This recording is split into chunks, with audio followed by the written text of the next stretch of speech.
June the 15th is D-Day across Europe. That's the date that most European countries are taking down their boundaries. They're following the plan of Margherita Schinas and the EU Commission. Not all the countries are doing it, but it does look like 5 or 6 of our major tourism destinations are well on the way to unlocking by then, and if not by then, by July the 1st. Take, for example, Spain, which has a complex plan. Ruben Lopez explains it to us. The President and the Ministry for Transport and Tourism, they just released a press report, it was like 2 days ago, stating the roadmap for opening tourism in a healthy and a safe way. 21 guidelines in order to be COVID-free for premises to open. Everything is open up and we'll be ready for the summer season. On Lanzarote, in the Canaries, indeed. Costa del Sol, Malaga. And we are working now in opening up and being ready in Costa Daurada, which is Barcelona, Tarragona, in Catalonia. So these are our main spots. Balearic Islands will be fine as well. And the director of Portuguese tourism in Dublin, Susana Cardoso, is saying this will be a different but still enjoyable experience for those Irish tourists who intend heading out to Portugal. It's going to be different, but hopefully enjoyable the same way. No restrictions in terms of mobility within Portugal. That's true right now. You don't have the same occupancy rate in hotels. You don't have the same occupancy in restaurants. So spaces will regulate the number of people that are indoors. People will have to book in advance. Restaurants for beaches, they will be open, but you will have a sign that will tell you the level of occupancy that is on the beach. The rate of infection in Portugal is 1/3 the rate in Ireland, and the regions of Portugal that are least affected are the Algarve and Alentejo, which is where the Irish Travel Agents Association conference is due to be held in October. And of course, the Gulf will be taking place in Campo Real. Algarve is one of the least affected areas, the second least affected area in Portugal. The first one is Alentejo, where the ATAA conference is going to take place in October, and we are very looking forward to welcoming all the tour operators. Ireland's 14-day quarantine goes in the face of all the European unlockings. We, Poland and Slovakia, now have the 3 most stringent conditions on people arriving from the rest of Europe.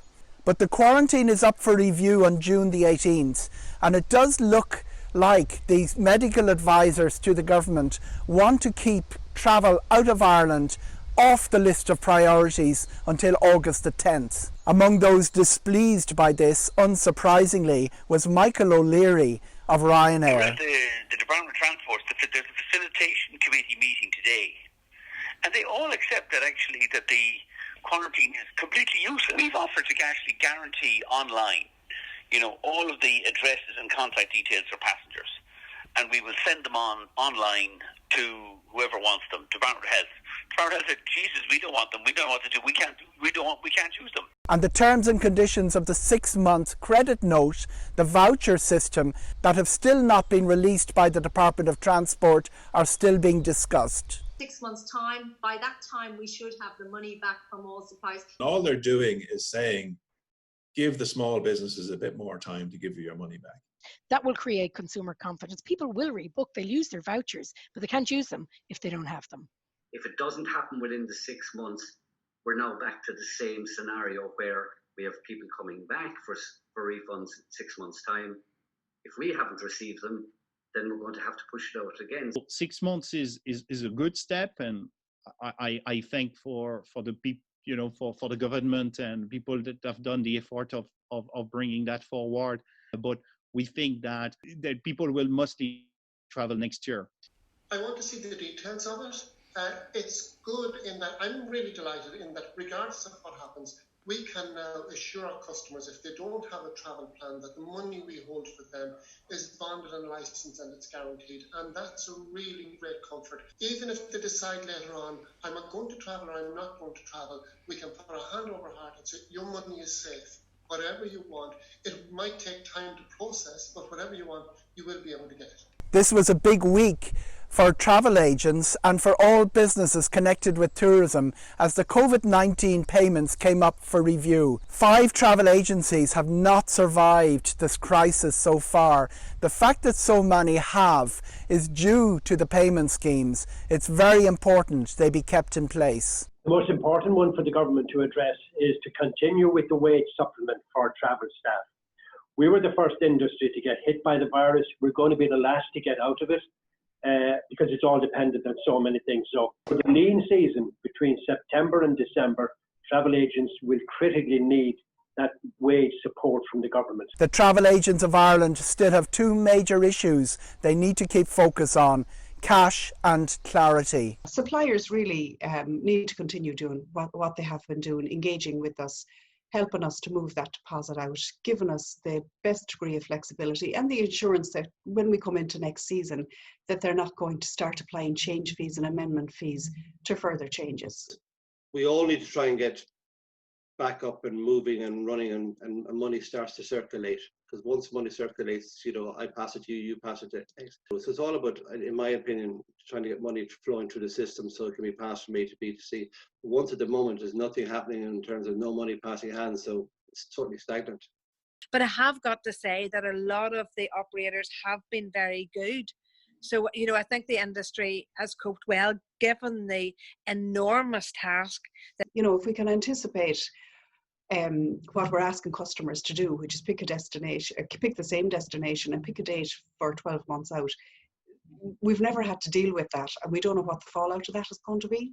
So we need them working with us. And another pressure point for the consumer has been travel insurance.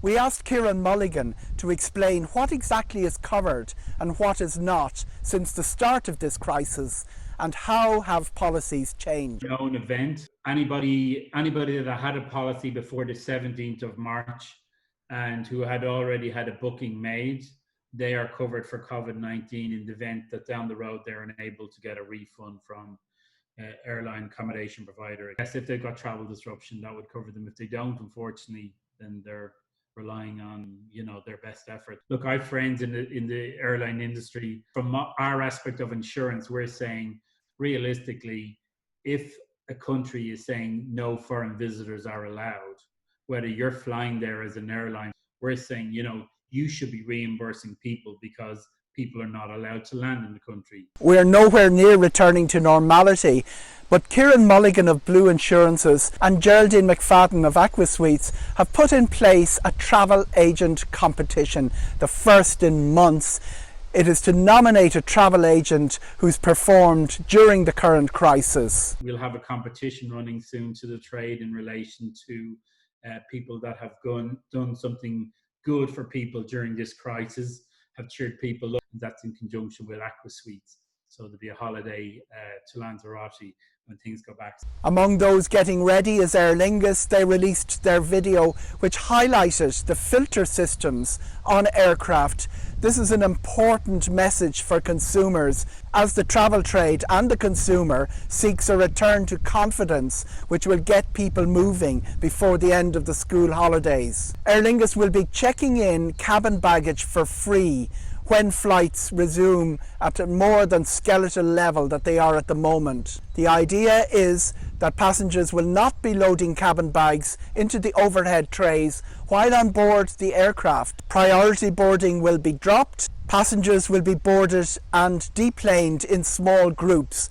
But in common with EASA regulation, social distancing on board the aircraft will not be required. Within Dublin Airport, the air bridges and the pedestrian areas are being marked out for social distancing, and the new world of sanitised systems through security and check-in are being tried. Michael O'Leary made a plea for hairdressers to return, a very deft move to get public support for his campaign.